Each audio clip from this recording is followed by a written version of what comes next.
언제나 나를 기뻐하시네. 끝이 없는 아버지의 사랑, 작은 나는 이해할 수 없네. 완전하신 주의 은혜 증량할 수 없네. 찬양합니다. 영원토록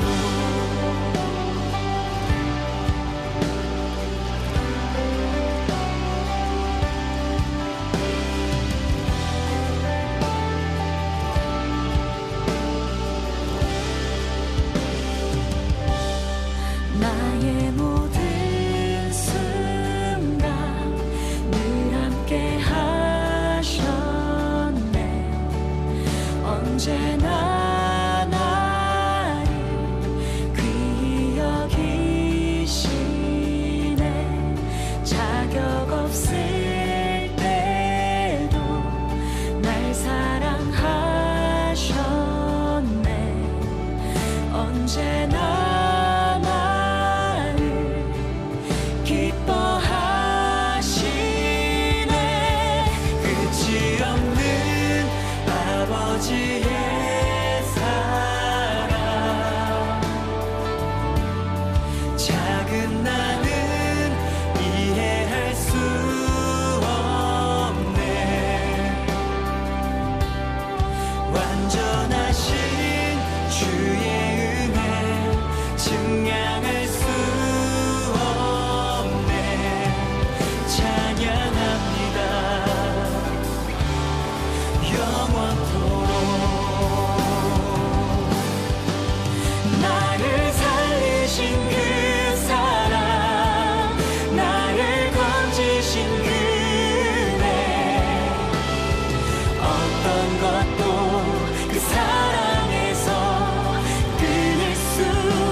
아버지의 사랑, 작은 나는 이해할 수 없네. 완전하신 주의 은혜 증량할 수 없네. 찬양합니다. 영원토록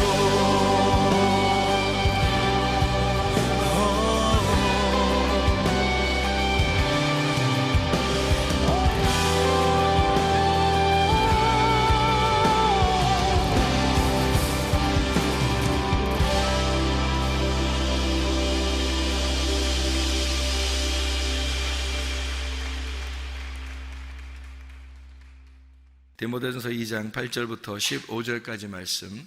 그러므로 각 처에서 남자들이 분노와 다툼이 없이 거룩한 손을 들어 기도하기를 원하노라. 또 이와 같이 여자들도 단정하게 옷을 입으며 소박함과 정절로서 자기를 단장하고 따은 머리와 금이나 진주나 값진 옷으로 하지 말고 오직 선행으로 하기를 원하노라.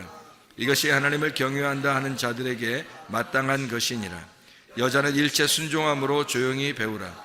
여자가 가르치는 것과 남자를 주관하는 것을 허락하지 아니하노니 오직 조용할지니라.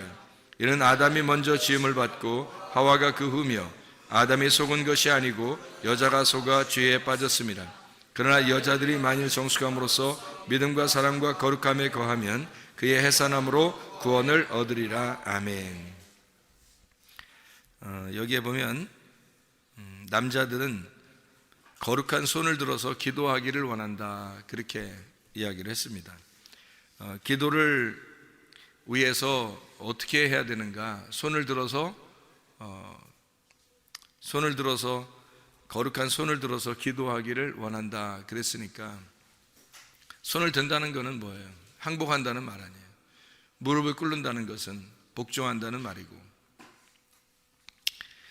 기도를 위해서 어떤 삶이 우리가 필요하냐면 무덤에 들어가는 삶이 필요한 거예요. 무덤에 들어가는 삶.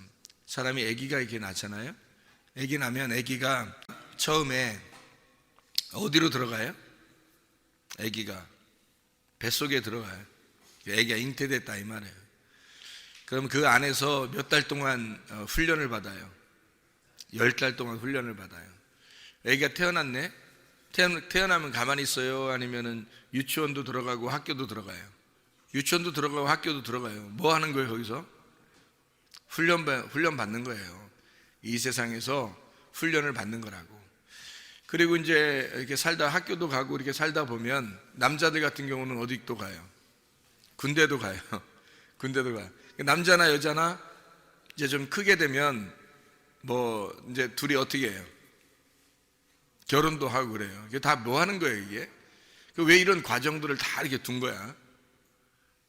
그 다 훈련하라고 그러는 거예요. 서로를 훈련하려고 그렇게 하는 거거든요. 그러면 결혼도 하고 또 교회도 나와요. 또 교회 뭐 이렇게 어릴 때부터 교회 다니는 사람들 있고, 나이 먹어서 교회 나오는 사람들도 있고, 교회도 나와요. 교회 뭐 하는 거예요? 교회에서 훈련하는 거예요. 이렇게 훈련한다고 이렇게. 그러다가 이제 우리가 살다가 또 나중에 어떻게 돼? 나이가 먹고 아니면 뭐 이렇게 늙고 그러면은 죽어요. 죽으면 어떻게 끝나는 거예요? 아니면 진짜 무덤에 들어가는 거예요? 진짜 무덤에 들어가는 거예요. 그게 이제 뭐 하러 들어가는 거예요? 훈련하러 들어가는 거예요. 그러니까 우리가 사실은 다 모든 이 태어나면서 죽는 때까지의 어떤 과정이 다 훈련이에요. 훈련. 그러니까 하나님이 뭐 하기를 위해서 우리를 어떻게 하려고 훈련하시는 거예요? 거룩하게 만들려고 훈련하는 거예요. 그러니까 태어날 때부터 엄마 뱃속에서부터 또 학교에 들어가고 뭐 군대를 가고 결혼하고 뭐 교회를 다니고 죽고 다 모든 게 하나님께서 우리를 만들어 나가시는데, 어떻게 만들어 나가시냐면 거룩하게 만들려고 만들어 나가시는 거예요. 목적이 뭐냐면 거룩함이에요. 그러니까 너희가 두 손을 높이 들고 하나님 앞에 기도하라, 그 말은 어떻게? 거룩하게 만들어, 거룩한 손을 들어 기도하라는 거예요. 하나님은 그 기도가 왜 하는 거냐면 너희의 거룩을 위해서라는 거지. 너희가 두 손 높이 들고 기도하라, 그 거룩한 손을 들으라 이거예요. 왜냐하면 그 거룩이 목적이니까. 너희 자신들이 꼭 그런 표현만 해서가 아니라 너희 자체가 기도하는 그 삶이 거룩한 삶이라는 거예요. 그래서 기도하라는 거예요.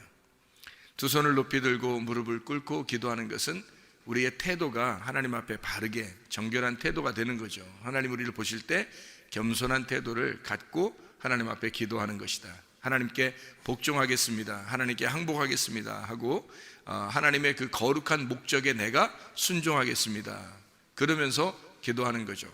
그러니까 이런 기도를 통해서 이렇게 살게 되면 하나님께서 우리를 정결한 그 신부로서 만들어 주시겠죠, 그죠? 자, 이 세상에서 정결한 처녀가 누가 있을까? 이 세상에서 이제까지 성경에서 중에서 가장 정결한 처녀가 누굴까요? 성경에서 처녀 중에 가장 정결한 처녀가 누굴까? 마리아겠죠? 왜 마리아가 정결한 처녀예요?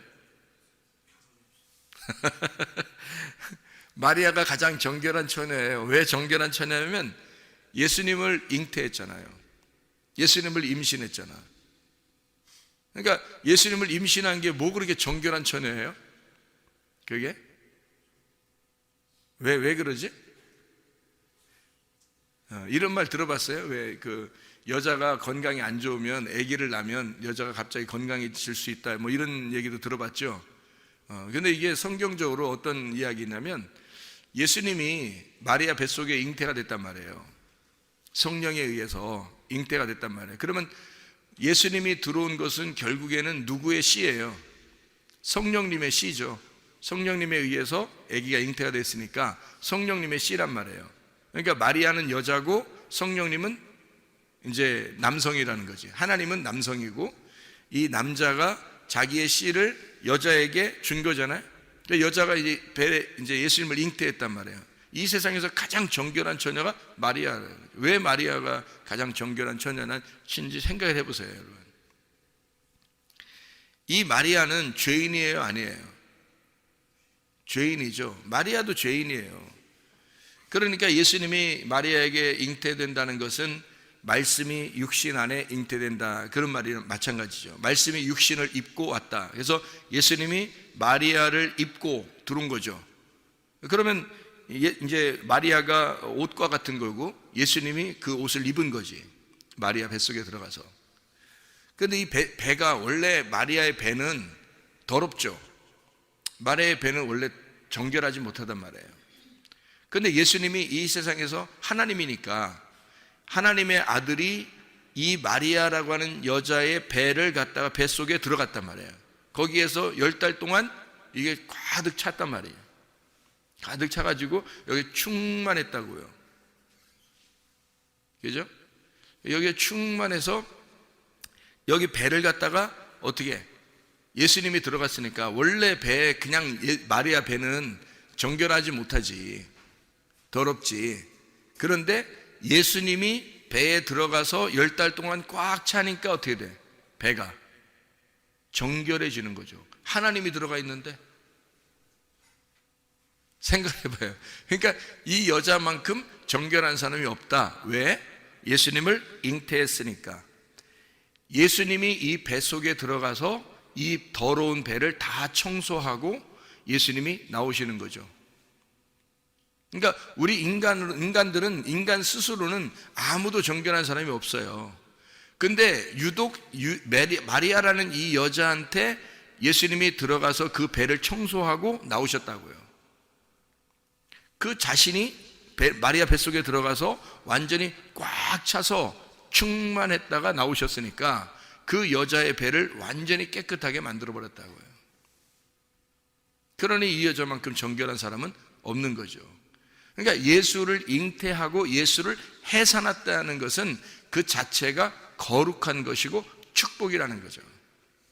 마리아만큼 정결한 사람이 없다. 그래서 디모데전서 2장 15절에 해산함으로 너희가 구원을 얻을 것이다. 여자들이 만일 정숙함으로써 믿음과 사랑과 거룩함에 거하면 그의 해산함으로 구원을 얻게 될 것이다. 아들을 잉태하고 출산하는 역사죠. 그럼 이 아들을 잉태하고 출산하면은 크게 변화되는 게 하나 있는데, 엄마와 아기가 함께 먹고 마신다는 거죠. 그게 큰 변화예요. 원래는 엄마는 엄마, 아들은 아들 이렇게 나오면 이게 엄마는 엄마대로 먹고 아들은 아들대로 먹겠죠. 그런데 이 엄마가, 이 아기가 뱃속에, 엄마 뱃속에 들어가면은 엄마가 먹는 게 아기가 먹는 거라고요. 그죠? 그리고 엄마가 먹는 식성이 완전히 바뀌어 버려요. 왜? 아기가 먹는 것을 엄마가 먹게 돼 있는 거니까. 그러니까 아기가 먹는 걸 엄마가 먹고 엄마가 먹는 걸 아기가 다시 또 먹는 거란 말이에요. 참 희한한 원리죠, 성경에 보면. 그러니까 우리가 하나님의 아들을 잉태하게 되면 요한계시록 3장 20절의 말씀처럼 하나님의 아들이 나에게 먹을 걸 제공하고 내가 하나님의 아들에게 먹을 걸 제공해서 함께 먹는다는 말이 요한계시록 3장 20절에 나오는 거지. 그래서 그걸 교회라고 그러고 그거를 천국이라 그렇게 말하는 거예요.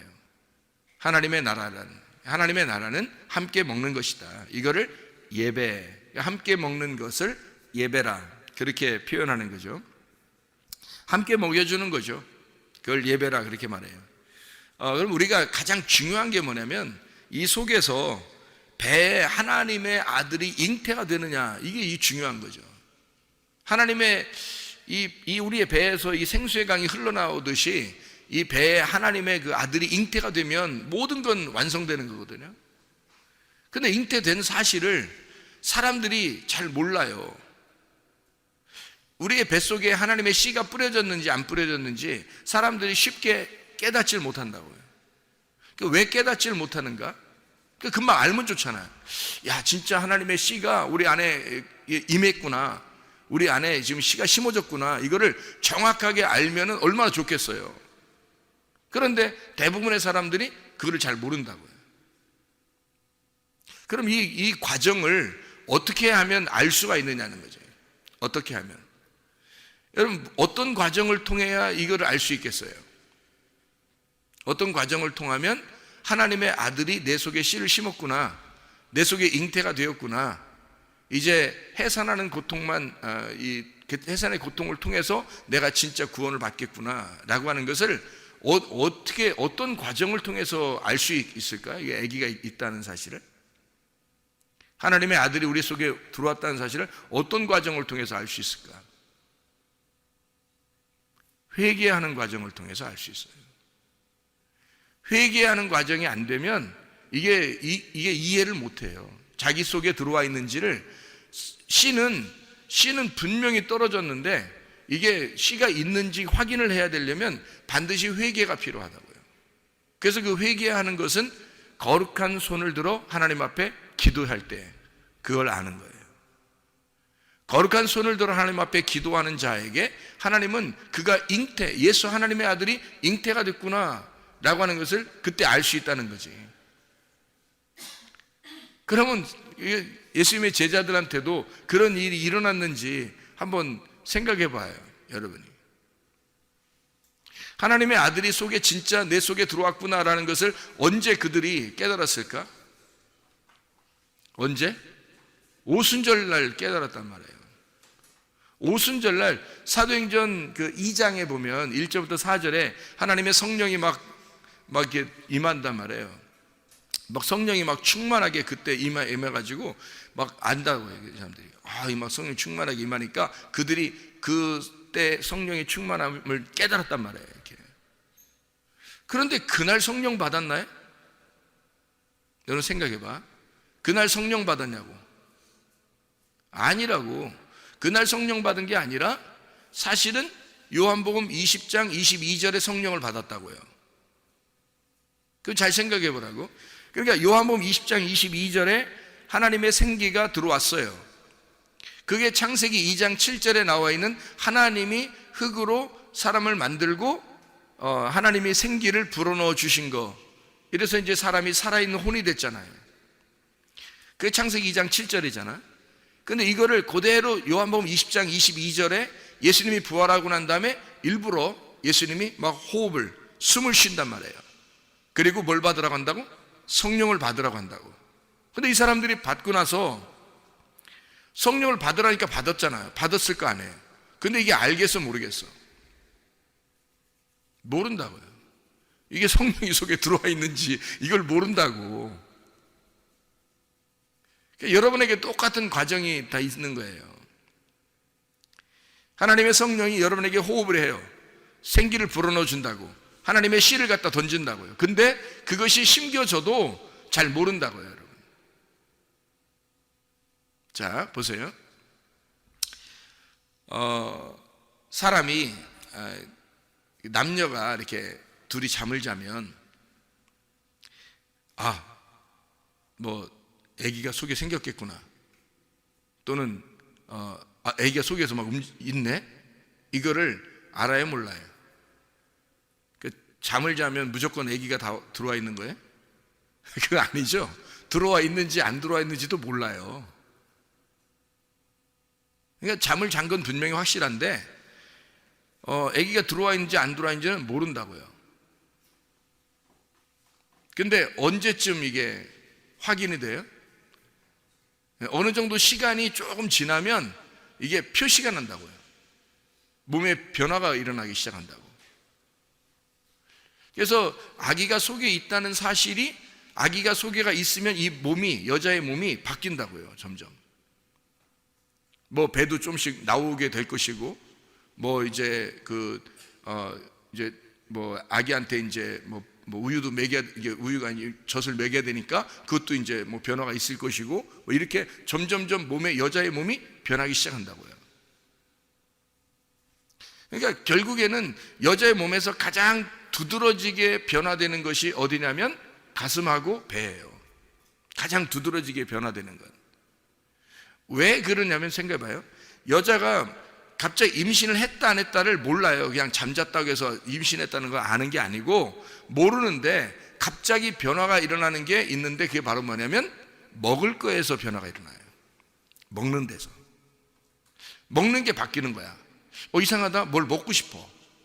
근데 자기가 좋아하는 게 아닌데 이상하게 막 먹고 싶어져. 생뚱맞은 게 막 갑자기 막 먹고 싶어져요. 겨울에 수박을 먹고 싶다고 하질 않나? 여름인데 겨울 과일, 여름인데 귤을 먹고 싶다고 하질 않나? 이렇게 갑자기 몸의 변화가 일어나면서 고기를 안 먹던 사람이 고기 먹고 싶다 그러고, 채소를 안 먹던 사람이 갑자기 채소를 먹고 싶다 그러고, 이렇게 바뀌는 거예요. 누가 속에서 바꿔놓냐면 아기가 바꿔놓는 거예요. 그러니까 먹을 거에서 먼저 변화가 일어나고, 그리고 가슴에서 변화가 일어나고, 배에서 변화가 일어나기 시작해요. 그럼 그때 이제 벌써 어떻게 돼요? 내가 내 몸이 아니구나라는 걸 깨닫게 되면서, 이게 속에 아기가 있구나. 이제 뒤로 이제 거슬러 올라가 보죠. 그러면 진짜 이제 아기가 있다는 걸 알게 되는 거지. 그때서. 그 전에는 모른다니까요. 전혀 똑같아요. 요한복음 20장 22절에 하나님의 씨가 그들에게 들어왔어요. 그런데 그들은 전혀 몰랐다고. 그게 들어와 있는지도 몰랐다고. 그런데 그걸 언제 알았냐면 사도행전 2장 1절부터 4절까지의 말씀에서, 그때 예수님이 제자들에게 잉태가 되었구나 라고 하는 사실을 그때 깨닫게 된 거예요. 그리고 그들은 그때부터 몸의 변화가 일어나기 시작한 거죠. 그러니까 그 알게 되는 어떤 시점이 있다고요. 이게 그 알게 되는 시점이 언제냐면 회개할 때라는 거죠.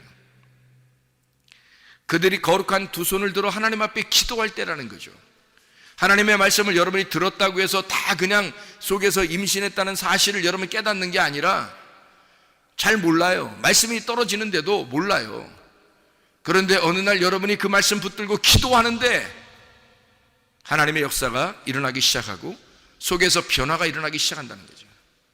하나님의 아들이 여러분을 주관하기 시작한다는 거죠. 여러분을 통치하기 시작하는 거예요. 주인이 바뀌기 시작하는 거예요. 점점 바뀌기 시작하는 거야. 내가 내 뜻대로 막 살려고 했었는데 이상하게 그게 잘 안 되는 거예요. 어느 날부터 자꾸 교회 중심으로 바뀌는 거예요. 사람이 어느 날부터 말씀 중심으로 사람이 바뀌기 시작하는 거예요. 어느 날부터 하나님 중심으로 말씀이 막 이 속에 변화가 막 신호하기 시작하는 거예요. 자기도 모르게. 이게 임신했다고 하는 사실을 깨닫는 순간이라면, 이상하다, 내 몸에 변화가 일어나네, 내 마음에 변화가 일어나네, 내 생각에 변화가 일어나네. 언제로 거슬러 올라가 보니까 하나님의 씨가 떨어진 그 말씀을 붙들고 기도한 시점이 있더라는 거죠. 그때부터 하나님의 역사가 우리의 속에서 일어나기 시작한다는 겁니다. 확인하게 되는 거죠. 하나님의 성령이 그냥 들어왔다가 그냥 아무것도 모르게 가만히 있는 게 아니라 어느 날 사람을 갖다가 확인을 시킨다고요. 씨가 들어와 있다고 하는 사실을 어느 날 시간이 되면 이게 확인이 된다고. 근데 내내 그냥 똑같아. 씨가 들어왔는 것 같은데 내내 똑같아. 그럼 어떻게 될까요, 이 사람? 씨가 들어온 줄 착각한 거죠. 임신 안 된 거죠. 그러니까 성경에서는 우리에게 잉태한 그 고통을 통해서 출산의, 해산의 고통이 나오는 거예요. 잉태가 돼야 해산이 나오는 거지. 하나님의 아들이 내 속에 잉태가 돼야 하나님의 아들이 출산이 되죠. 하나님의 아들이 출산하면 이 여자가 어떻게 되는 줄 알아요? 완전해지는 거예요. 거룩한 여자가 되는 거예요. 왜? 나는 부정했는데 하나님의 씨가 내 속에 들어와서 나를 정결하게 내 배를 싹 훑어서 내 배를 다 청소해서 나오게 되니까. 그러니까 나는 정결한 배가 되는 거죠. 하나님의 성령이 내 속에서 주관하는 정결한 배가 되는 거라고. 그러니까 정결한 사람이 되는 거예요. 그러니까 마리아가 되는 거지. 한마디로 순결한, 그 정결한 마리아가 되는 거죠. 하나님 앞에. 그러니까 이 씨를 전달받는 자가 누구냐? 여자예요. 땅입니다. 그죠? 씨를 전달하는 자는 남자예요. 예수님이에요. 그러니까 땅인 나에게 예수님이, 하나님의 성령이 우리에게 씨를 전달해서 그것을 물론 씨를 전달해 주는데 그걸 아느냐 이거야. 모른다는 거지. 자기가 모르고 있다가 이것이 어느 날 드러나게 된다는 거예요. 이 씨를 가졌다고 하는 사실을 드러나게 된다. 그러니까 뭐만 우리에게 씨를 이렇게 맺냐면, 씨라는 게 이 땅에 있는 씨도 있고 하늘의 씨가 있어요. 땅에 있는 씨는 하늘의 열매를 맺을 수가 없어요. 그래서 하늘의 씨만 이 땅에 내려와서 하늘의 열매를 맺는다고. 그게 진리의 말씀이라고요. 진리의 말씀이 여러분에게 떨어져서 다른 것들도 아유 내가 뭐 말씀 많이 듣고 뭐 나 뭐 했는데, 그런 씨는 열매 맺는 게 아니라고요. 그거는 아무리 많이 받아도 그건 이스마엘의 그 사람들밖에 되지 않는다고요. 짐승의 씨밖에 되지 않는다고. 그래서 그게 더 많죠. 수많은 사람이 있을 수 있죠. 그러나 진짜 하나님의 진리의 씨, 그것이 들어와야 그게 착상이 되고, 그 씨가 들어와서 착상이 되면 임신을 하게 되는 거예요. 그 임신을 확인하는 그 회개를 통해서 그 하나님의 아들이 되는 거예요. 그러니까 이삭의 자손이 되는 거지. 아브라함과 이삭과 야곱의 자손, 우리도 하나님의 아들들이 된다는 얘기예요. 그렇게 돼요. 그래서 이 속에 예수님이 잉태했다가 이 속에서 출산하면 나는 거룩한 정결한 여자가 되니까 하나님의 사람인 거죠. 그게 신부예요. 그게 그리스도의 신부. 왜? 신부라는 건 뭐예요? 원래 처녀였는데 처녀는 정결한 게 아니거든요. 부정하단 말이에요. 근데 처녀 중에 부정한, 모든 부정한데 우리가 하나님의 아들이 들어왔다가 이게 여기서 배를 다 훑어서 나갔단 말이에요. 그래서 이 배가 깨끗해졌어. 그래서 나는 누구의 씨를 받았던 사람이에요? 예, 예수의 씨를, 그 신랑의 씨를 받았던 사람이라나? 그러면 예수의 씨를, 신랑이라는 씨를 받았으니까 나는 뭐가 된 거예요? 신부가 되는 거죠. 그러니까 처녀가 하나님의 아들의 씨를 받았으니까 신부가 되는 거예요. 그러니까 하늘나라 올라가면은 신부가 올라가는 거죠. 하늘나라에.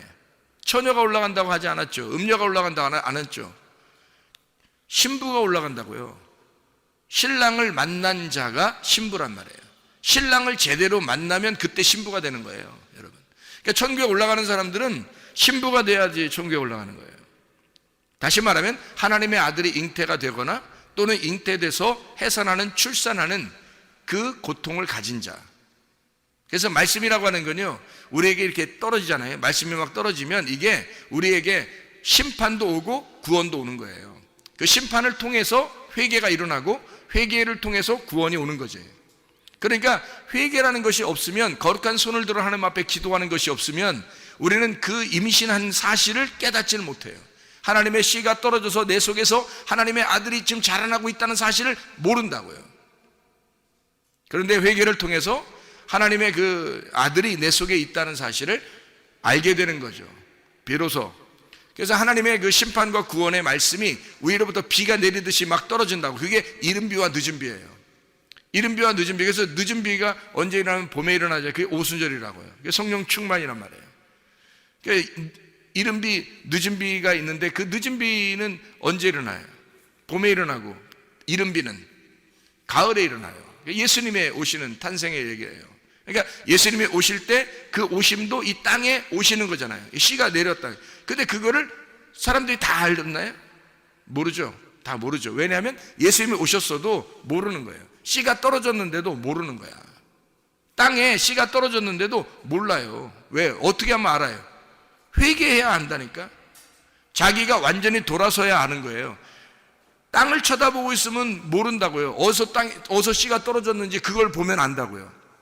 그 시점을 봐야지만이 안다고. 그래서 회개라고 하는 건 내가 나를 돌이키는 거예요. 하나님 앞에. 하나님으로부터 내가 떨어져 있는데 하나님의 마음에 내가 돌이키는 거. 그래서 하나님의 마음하고 떨어져 있는 사람이 하나님의 마음에게 돌아가 보니까 씨가 임신되어 있던 거예요. 땅에 씨가 떨어진 거야. 예수 그리스도가 이 땅에 오신 거예요. 근데 예수 그리스도 오셔가지고 언제 확인이 돼? 우리가 오순절 때 확인한다니까요. 제자들도 예수님을 만나서 처음에 예수님 만나서 예수님과 함께 따라다녔죠. 알았어요? 몰랐어요? 잘 몰라요. 그렇게 따라다녀도 잘 모른다고. 그리고 예수님이 부활하고 난 다음에 생기를 이제 불어넣어 준다고요. 호흡하면서 성령을 받으라고. 근데 성령을 받으라고 했는데도 그게 성령이 뭔지 이게 변화가 일어나지 않으니까, 아무 변화가 일어나지 않으니까 모른다고. 모르고 있다가 언제 깨달아요? 그들이 오순절까지 기도하는, 예루살렘을 떠나지 아니하고 너희가 기도하고 있어라 그랬으니까 거기서 기도할 때, 그때 그 오순절까지 기도하는데 오순절날이 딱 임하니까 막 역사가 일어나기 시작하는 거예요. 자기에게 변화가 일어나기 시작하는 거예요. 그때 확인이 된 거죠. 그러니까 예루살렘을 떠나지 말고 너희가 여기서 기도하고 있어라. 그 기도하고 있을 때, 하나님의 거룩한 손을 들어 하나님 앞에 기도할 때 너가 정결한 처녀임을, 정결한 여인임을 확증해 주겠다는 겁니다. 네 속에 진짜 하나님의 생기가, 하나님의 씨가 들어왔다는 사실을 네가 깨닫게 될 것이다. 배를 깨끗하게 만들어 줄 것이다. 배가 속에서 하나님의 아들이 네 속에 잉태되어 너 같은 더러운 집에 하나님의 말씀이 들어와 있다는 사실을, 거룩한 하나님이 들어와 있다는 사실을 네가 깨닫게 될 것이다. 드디어 주인이 바뀔 것이다. 회개란 말이에요. 회개를 통해서 이 사실을 깨닫게 되는 거죠.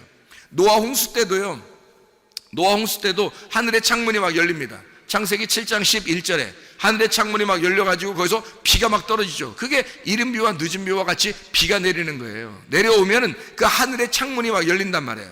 하늘의 창문이 열려서 비가 떨어져요. 이게 뭘 얘기하는 거예요? 교회에서 하나님의 말씀이 지금 떨어지는 걸 얘기하는 거야. 하늘 창문이 열렸잖아. 하늘 창문이 열려서 비가 막 떨어지는 거예요. 지금 말씀이 막 떨어진다고. 그러면 어떤 사람은 심판을 받는 거고 어떤 사람은 구원을 받게 된다고요. 노아 방주 안에 들어가 있는 사람은 구원을 받게 된 거고, 노아 방주를 밖에 있는 사람은 그 사람은 심판을 받게 되는 거고, 똑같은 비인데 똑같은 하나님의 말씀이 떨어지는데 어떤 사람은 심판의 말씀이 떨어지고 어떤 사람에게는 구원의 말씀이 떨어지는 거라고요. 하늘의 창문이 열리면, 그 창문이 열리면 그런 날이 오게 된다. 그 날이에요. 그게 하나님의 두려운 날, 크고 두려운 날, 여호와의 크고 두려운 날이 이 날이라고요. 심판하는 날, 구원하는 날, 하나님의 하늘의 창문이 열리는 날, 여러분의 마음이 열리고 하나님께서 말씀을 하시는 날, 그렇게 심판하시는, 말씀하시는 날, 그러면 여러분이 깨져서 죽으면 구원받는 거죠. 무덤 안에 들어가면, 노아 방주 안에 들어가면 구원받는 거죠. 그렇게 잉태가 되고 학교에 들어가고 군대에 가고 결혼하고 죽을 때까지 하나님은 우리를 계속 만들어 가신다고요. 뭐래요? 거룩하게, 하나님의 거룩함으로, 하나님의 창조의 목적대로 하나님의 모습처럼 만들어 나가신다고요.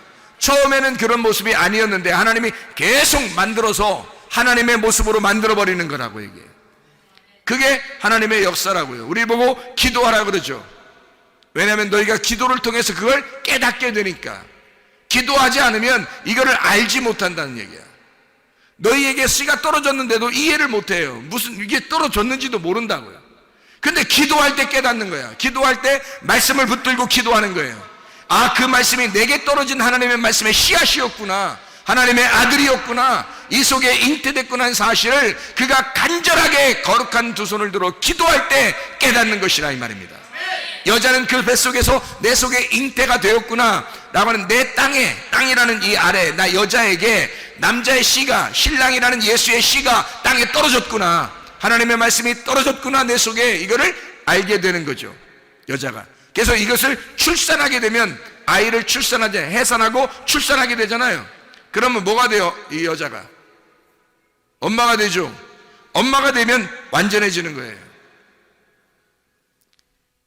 엄마가 되면 이제는 완전해지죠. 그래서 아이를 출산하게 되고 그 아이가 알고 보니까 하나님의 아들이었다는 말이죠. 그래서 그 아들이 자기의 신랑이었던 거예요. 그 막장인가? 그런 의미가 아니고, 예수님이 우리 안에, 마리아 안에 잉태가 돼서 출산하고 나니까 그 마리아가, 그 아들이 누군지를 나중에 깨달은 거야. 하나님의 아들, 이 땅에 오신 신랑임을 깨닫는단 말이죠, 이 마리아가. 그래야 정결한 신부가 돼서 그 신랑의 신부가 되어 하나님 나라에 가죠. 하나님 나라에 갔더니 여러분, 마리아가 예수님 어머니더라 그러면 되겠어요? 이상하잖아. 그게 더 막장이지. 하나님의 그 어머니가 돼버리면 어떻게 하늘나라 올라가서. 그럼 마리아가 어떻게 거기서 더 높은 대왕 대비마마 이렇게 되는 거잖아. 이렇게 하면 더 막장이지. 그렇게 하면 안 되지. 하나님의 아들의 신부죠. 우리 모두는, 그러니까 마리아는 대표적으로 마라라고 하는 쓴물에서 나온 여인이란 말이에요. 우리도 죄인인데 그 쓴물이 하나님의 아들을 받아들임으로써 단물이 되었다는 거지. 나라는 마리아를 싹 다 끌어내니까, 나라는 배를 싹 다 쓴물을 다 끌어내니까 이 속이 달아졌더라, 이 속이 깨끗해졌더라, 그 말이죠. 그래서 정결한 신부가 되었다, 이 말이죠. 하나님의 그 아들, 그 신랑의 신부가 되는 준비가 되었다, 그 말이에요. 그러니까 정결한 사람이라 그러지, 여기서. 무슨 말인지 알겠어요? 디모데전서 2장 15절에 여자들이 만일 정숙함으로써 믿음과 사랑과 거룩함에 거하면 그의 햇사람으로 구원을 얻을 것이다. 구원을 얻는 게 뭐예요? 하나님의 아들의 신부가 되는 거예요. 그게 구원이라고. 하나님 나라에 가는 게 구원이라고요. 하나님의 나라에 사는 게 구원이라고요. 그러니까 하나님의 나라를 우리가 지금 살지 못하면 여전히 괴로운 거죠. 염려와 근심과 원망과 불평이 계속 끊이지 않는 곳이 땅이니까 땅에 우리 그 땅 자체는 아니라고. 씨를 받지 못하면 이거는 땅은 어둠이라고요. 근데 씨를 받아 빛이라고 하는 씨를 받으니까 하나님이라고 하는 씨를 받으니까 땅이 바뀌는 거죠. 그 씨가 땅을 바꿔버리는 거예요. 그래서 좋은 밭을 만들어 땅에 보화가 심겨지면 그 땅 자체가 값어치 있는 땅이 되는 거죠. 보화 때문에 보화가 심겨지니까 씨가 심겨지니까 그 밭이 귀한 밭이 되는 거지. 비싼 밭이 되는 거지. 보화가 안 심어졌어요. 그냥 땅은 땅이에요. 어둠이고 아무것도 아니에요. 값어치가 없어요. 그런데 씨가 심겨졌어. 보화가 심겨졌어요. 그 땅은 귀한 밭이 되는 거죠. 비싼 땅이 되는 겁니다. 하나님의 그 말씀이 우리의 속에 들어와서 우리의 속에 하나님의 아들이 잉태, 착상이 되고 그리고 그 속에서 거룩한 아들이 자라나게 되면 우리는 이제 하나님의 아들이 되는 거예요. 그 사실을 언제 깨닫는가? 오순절 때 깨닫는다. 오순절 때 깨닫는다는 말은 뭐라? 기도할 때, 거룩한 두 손을 들어 기도할 때 깨닫게 된다. 그거를 깨닫게 되면 하나님의 아들이 내 속에 있음을 알게 되니까 하나님의 아들 중심으로 살게 되는 거죠. 그러면 이게 천국이란 말이에요. 여러분 이 땅에 살면서도 천국 살아야지. 그리고 천국 살다가 천국을 가야 될 거 아니에요. 그 천국이라는 나라가 어느 나라예요? 하나님의 아들의 나라예요. 하나님의 사랑의 아들의 나라. 그게 천국이라고. 그럼 그 아들과 함께 있어야 가는 거죠. 그 아들이 있다는 사실을 내가 깨달으면 담대할 것이고 아들이 속에 있다는 사실을 깨닫지 못하면 불안할 거란 말이죠. 그 하나님이 우리에게 주시는 영은 두려워하는 영이 아니라는 거잖아. 그죠? 하나님의 아들이 오시는 그 하나님의 아들의 그 영은 두려워하는 영이 아니에요. 능력과 사랑과 절제하는 영이죠. 하나님 우리를 통치하시고 컨트롤하는 하나님의 계획, 그런 영이란 말이에요. 두려워하는 영이 아니라고요. 그러니까 세상에 어떠한 일이 벌어져도 하나님의 아들이 내 속에서 착상이 되고 그 속에서 하나님의 아들이 자라나기 시작하면 그 사실을 깨닫게만 되면 언제? 오순절에 여러분의 속에 오순절이 임해야 된다고. 하나님의 그 오순절이, 왜냐하면 하나님의 말씀이 예수님이 호흡을 해서 딱 호흡을 했는데 그냥 생기가 들어왔다고 그냥 다 아는 게 아니라니까. 그날 아는 게 아니에요. 요한복음 20장 22절에 보면 그때부터 사도행전 2장에 있는 때까지 기간이 남아있어요. 그때까지는 몰랐다고 제자들이. 그 자기들 속에 뭐가 있는지 확인을 못했다고요. 근데 사도행전 2장이 딱 되니까 하나님의 성령이 막 역사하심을 깨달았다고요. 그때 그날 확실히 자기 속에 하나님의 아들이 있다는 사실을 깨닫게 된 거예요. 그러니까 담대하지. 이제 그때부터 하나님의 아들이 나와 함께 있구나라는 걸 담대하게 되죠. 하나님의 그때 예수가 내게 호흡을 주신 그 말씀이 내 속에 하나님의 아들이 잉태된 하나님의 아들과 내가 함께 있구나라는 그 사실을 깨닫게 된 거죠. 그날 오순절날 깨닫게 된 것입니다. 뭐 할 때? 거룩한 두 손을 들어 기도할 때 이 사람이 깨닫게 된다는 거지. 그런 담대함으로 살아가야 이 땅 사는 주님 오실 때까지, 우리가 재림하는 그 주님 오실 때까지 계속해서 우리가 담대한 마음으로 살아갈 수 있는 것은 오순절을 경험한 사람들만이 그때 주님을 담대하게 살다가 주님 만나게 되는 것입니다. 오순절이 여러분 속에 임하시기를 바랍니다. 기도하겠습니다. 우리 하나님 아버지 사랑과 은혜를 감사합니다. 하나님, 예수 그리스도의 말씀이 늘 우리에게 떨어지지만, 그 씨가 늘 떨어지지만, 그 생기가 늘 우리에게 들어오지만, 하나님의 아들이 늘 우리에게 들어와 계시지만, 그러나 우리가 깨닫지를 못하고 있을 때가 얼마나 많은지 모릅니다. 하나님, 오순절이, 하나님의 성령의 오순절이 우리에게 임하게 하셔서 하나님의 성령으로 충만한 시간들을 살다가 주님 만나게 도와 주시옵소서. 예수 그리스도 주님을 경험하다가 주님 만나게 도와 주시옵소서. 천국을 살다가 주님 만나게 도와 주시옵소서. 예수 그리스도 존귀하신 이름 받들어 기도 올리옵나이다. 아멘.